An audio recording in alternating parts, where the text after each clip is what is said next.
Hello everyone, it's Hannah here from Virtually Fluent. Today we're looking at the really tricky topic of articles. Now, sadly, there's just a really long list of theory behind articles when we can use each type of article. We're going to learn those theory rules today, but ultimately you really want to be putting this into practice, which is why we have a supporting grammar course. I've left the link in the description below so you can practice using these articles correctly with these theory rules that you're going to learn today. So let's get started with all of the articles in English.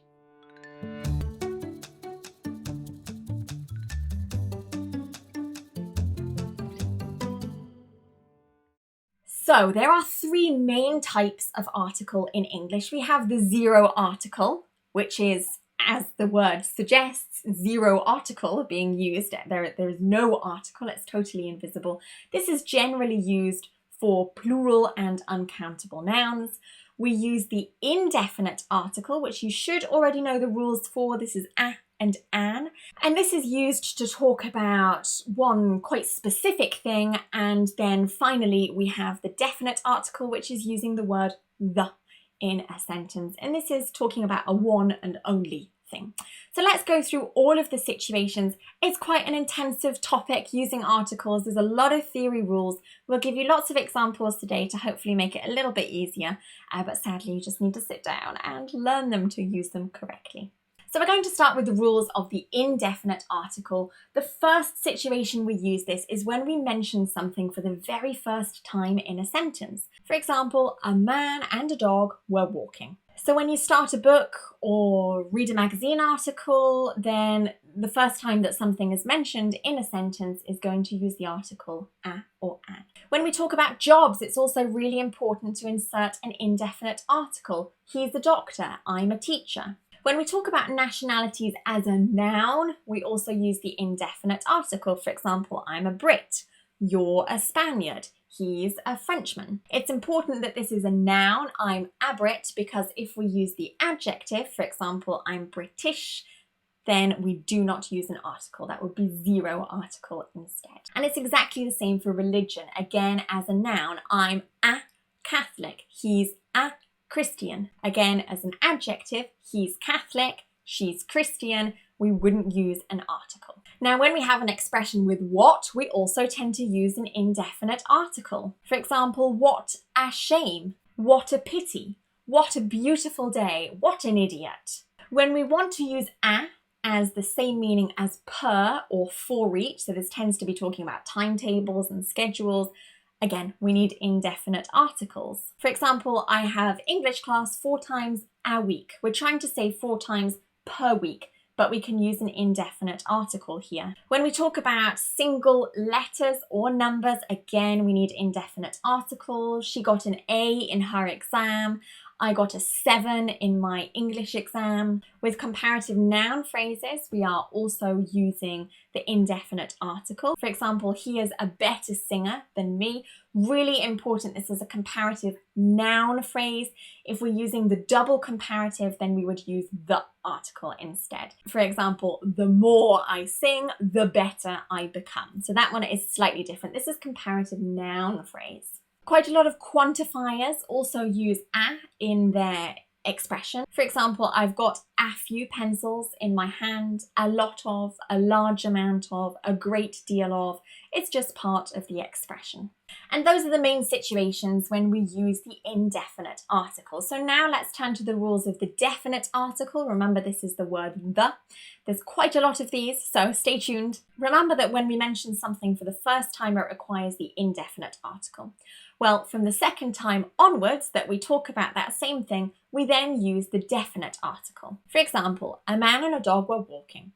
The man and the dog, because now we know what we're talking about. So that second time is going to be the definite article instead. When it's really obvious or really clear what you're talking about, we can also use the definite article. For example, can you close the door? Perhaps you've just walked through that same door, so we know which door you're talking about. When we talk about prepositional nouns, which is when we kind of convert a prepositional phrase into a noun, plus its preposition at the beginning of a sentence, we also use the. For example, the interest in the situation was huge. The poverty of the people was large. And also when we have a definite noun plus an adjective clause, we also use a definite article. For example, the woman that served me was an old friend. Now, if there's only one of something that exists, for example, the earth, the sun, then again, we use the definite article. The earth has a population of 7, well, almost 8 billion people. When we talk about places in town, we also tend to use the definite article. I'm going to the supermarket, to the cinema, to the shops, and of course the superlative, which you should definitely know by now. Part of the superlative structure is the word the. That is the biggest building. When we talk about ordinal numbers, we also need to use the. For example, my birthday is on the 24th of April. Now here I've written it out so you can see it. Generally, when we write dates down on paper, we don't write the word the, we just say it in conversation. Also, musical instruments requires the definite article the. He plays the piano, he plays the drums, he plays the guitar. When we talk about groups of people, we also use the definite article. Here we tend to convert an adjective into the main noun. This is very similar to that prepositional noun that we were talking about earlier. For example, the unemployed can receive benefits. When we talk about the big institutions, it's also definite article. I work for the police, the army, the fire department, the government, all the same. Quite a lot of nations also have the definite article the. The United Kingdom uses the pound sterling. The United States of America. Generally, when we're talking about a collection of something like a kingdom or a group of islands or a group of states like the US, then we tend to use the, but not every country uses the. Please be aware of that. Rivers, oceans, seas, deserts, again, they all use definite article. The River Nile is in Egypt. Newspaper names, I read The Guardian every day. I read The Times every morning. Family names, which I also find quite interesting. We can insert the word the before the surname. Do you know the Stevenson family? Oh, I live next door to the Wilkinson family. When we talk about times of day, in the morning, in the afternoon, in the evening, the only exception is at night. Totally different. For example, I have breakfast in the morning. The next one is with compass directions when they're being used with the preposition immediately before them, in, on, at, to, and from, plus a compass direction, north, south, east, west, then we use the definite article. For example, the sun rises in the east and sets in the west. And when we talk about really specific time periods, the 1920s, the 1990s, the Ice Age, time periods and eras, they also use this article. We're almost there. We also use the definite article with the word same. The same also tends to be followed by as. I have the same watch as you. And last but not least is when we talk about body parts with a direct object. For example, she hit me in the face. Here we would use that the before the body part. The final article is the zero article, which is where we don't use any article. It's totally eliminated from the sentence. Most typically, this is used with the words next and last. For example, next year we're going to France. There's only one exception really, and this is when it's being used as a ranking word. For example, the next album that I will release will be blah blah blah. In general, when we talk about plural or uncountable nouns, we tend to use no article. I love flowers, he likes chocolate. And we have a whole group of really random words that simply use no article. Be careful here because we spoke about places in town using the article the. These ones are exceptions. For example, let's go to school. I'll see you at church. I go to university. When we talk about the names of those places too, names of hospitals, schools, universities, churches, we also tend to use no article. For example, I was born in London Hospital. Meals, also no article. Breakfast, lunch, dinner, snack. Again, no articles. Let's have breakfast. I want dinner. Days of the week and months of the year also have no article. When we talk about the names of particular streets, roads, areas to live, again, no article. I live on Culver Road.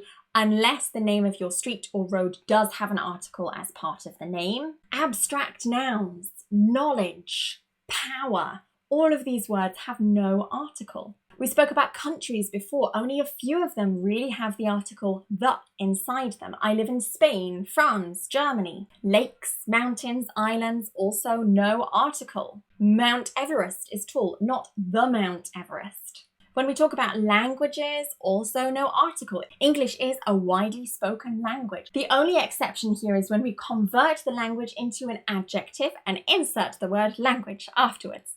The English language, then we use the French language, but that is an exception. Finally, when we use moving verbs like go, move, walk, plus a compass direction, we would have no article. For example, we moved north of the city because it was cheaper.